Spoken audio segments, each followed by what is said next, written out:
Right, gentlemen. Right, we were talking about the risk assessment method. So how is this? What method do we use to do the risk assessment? So okay, now we're going to look at those few things that I've written here. First of all, we need to look at the area. Where is this person working? That's our number one. Someone who's working in the kitchen and someone who's working in the bedroom, they don't have the same risk.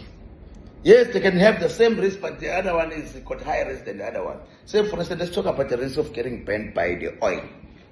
Oil, as we are cooking. Most people who have cooked have been burnt by the oil. So the person who's in the kitchen has got the risk of being burnt by the oil. So it's very important when you do the risk assessment, the area where the person is. Because I can't say in this house, there is a risk of people getting burnt by the oil. In this house, yes, there are people getting burnt by the oil, but those people who are working in the kitchen, you understand? So it's very important. The part is the area where this thing is being done. So now is the task. What task are they doing? Because the person who's sleeping in the bedroom can't have the risk of being burnt by the hot oil. Only when they are cooking. So it's very important now to look at the task that the people are doing, which is our number 2. So these are the information that you need to have for you to, these are inputs that you need to have for you to do this risk assessment. So the third one now would be the hazard. What is it that is burning them? So right now, on this example I was speaking about, the hazard would be the hot oil. Because it's getting burned by the hot oil. I'm just making an example. So the hazard is with the hot oil. And then 4, what is the risk? What is the risk? The risk is being burned by the hot oil. You understand? Hazard is hot oil. Hot oil is a hazard. But being burned by the hot oil is a risk. Now the risk is it being burned by the hot oil. So now we have got 1, 2, 3, and 4. Got your area, your task, your hazard, your risk. So what is left now? Now the safety officer's job, the risk assessor's job now, is to look into this task and the hazard and risk, and then tell us where does it belong first. Because we got something called a check. Check, H-S-E-Q. So now, this task, this hazard, this risk, where does it belong? S-H-E-Q. Is it a safety hazard? Yes. Because if I'm burned by the hot oil, this is a safety hazard, because burning, I would be burned by my skin will burn. The safety hazard. So sometimes you'll find other hazard are a health hazard, HSE, health hazard, meaning, for instance, if I'm inhaling some fumes, bad fumes, that will cause adverse effect on my lungs. So that would be a health hazard. Then sometimes it's an environmental hazard. So what is an environmental hazard? Say, for instance, it's a spillage. I've got some oil and my oil is spilling on the ground. So it's got an environmental contamination. So it's a spillage. So it's an environmental hazard. And sometimes it's a quality hazard. For instance, whatever that I was producing, it's got some contamination. Now it affects my quality. So it's a quality hazard. So now, this safety officer, what he does, this risk assessor, he makes sure that all the tasks, hazard, they must undergo in each of these. So we need to check whether is this a safe hazard, health hazard, environmental hazard, or quality hazard.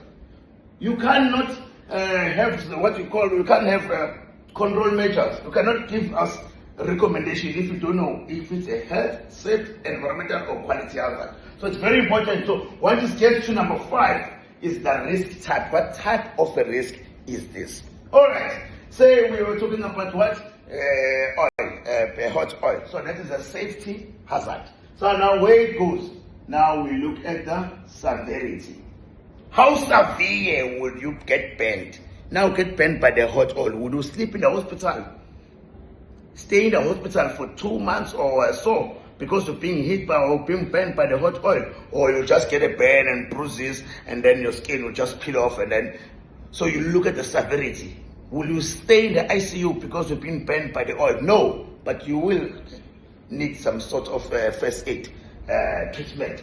So the severity from 1 to 5, burning of oil. Wow, where would you put it? Say 3, yes. I'll put number 3 for the burning of oil because it is quite intent. It's not nice. So on the severity now you put 3, for instance. Probability. How possible it is that I'll get burned. So for the people, or a person who's working in the kitchen and is cooking, there's a lot of probabilities that he gets burned by the hot oil. So for the person who's in the bedroom, his probability is 1 because maybe he just passes by the kitchen. I would kill the kitchen, but low pay guy. We are not there. I'm a foot. You know, for again. So the probability is high. So that's why I'm area. So I need to school kitchen. So we must put kitchen the probability to actually oil. Manning matuba because we said regarding our fairly. So the same time as 4, 3. Understand? So now so for the calculator, I want to call a risk level. How to calculate a risk level? Now you multiply these two. Is get 9. So if you get 9, that's your risk level. So now you're going to have something called a risk score. Risk score is whereby you have your 1 up to 25. So you know that if your risk is between 1 and 9, it is low. 10 to 15, medium. 15 to 20, high. 20 to 25, very high. 1 to 5, acceptable.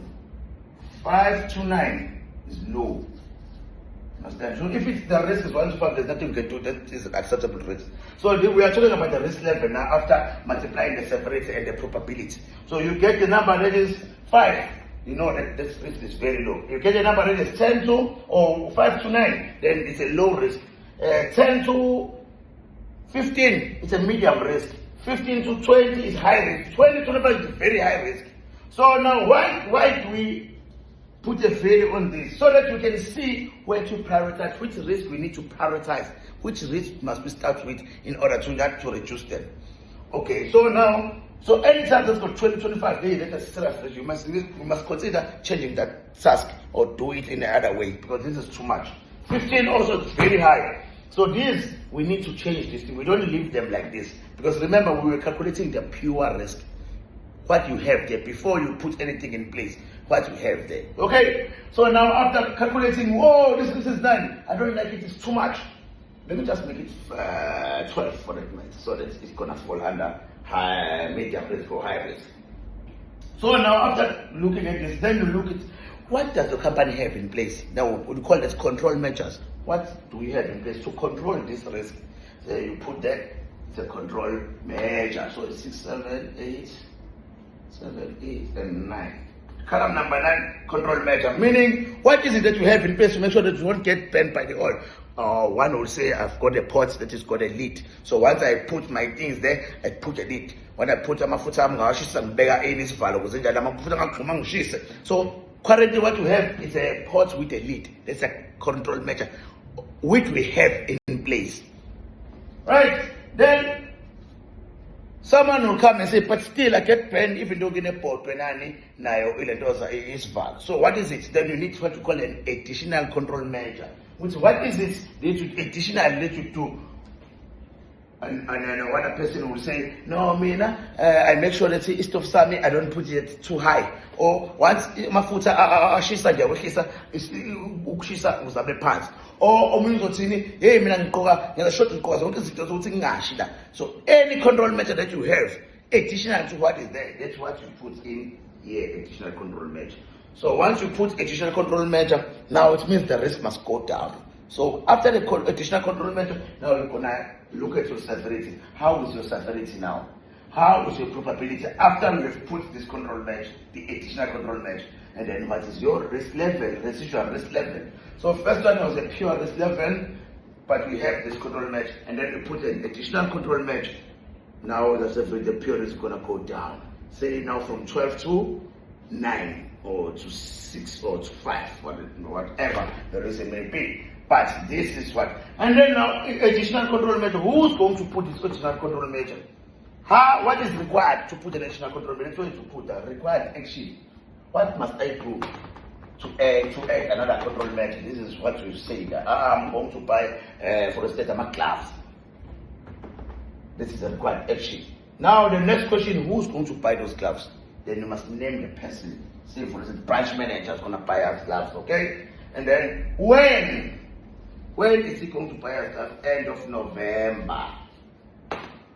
So now that's your risk assessment is done. So remember, we assess the area where things are happening, the task, what task were you doing, the hazard, what was the hazard, what is the risk, what is the risk type in terms of safety, health, and environmental quality, and then what's your severity, what's your probability, what is your risk value, risk level, your pure risk level, what is your control measure, and then what is your additional risk control measure, what's your severity, what's your probability, and what is your residual risk level, and then what actions are required, who is going to do that, when is it going to do that. Then we have analyzed what you call your risk. So that is just one. So for instance, now you will have, for instance, you will have a safety. Maybe one task will have a safety risk. Same task will also have a health risk. So you will have to calculate them accordingly. The safety risk, you measure that to come with a value. Health risk, you need to come with a value. Environmental risk with a value. Quality risk with a value. So we, as check officers, we are check officers because we take risk, we analyze them, check, and then we give a residual risk value. So that's what we do. Everything must go through this person so that he can analyze the safety, health, environmental, and quality risk of every task that's being done in order for him to give you the right risk assessment. So guys, I hope we all enjoyed our risk assessment method. We were all going to know how it is done, and also we're going to help you in giving you this template, a nice template that when you put the risk, it just calculates for you almost everything. So we do have templates like that to help the safety officers. So siyabonga kakhulu.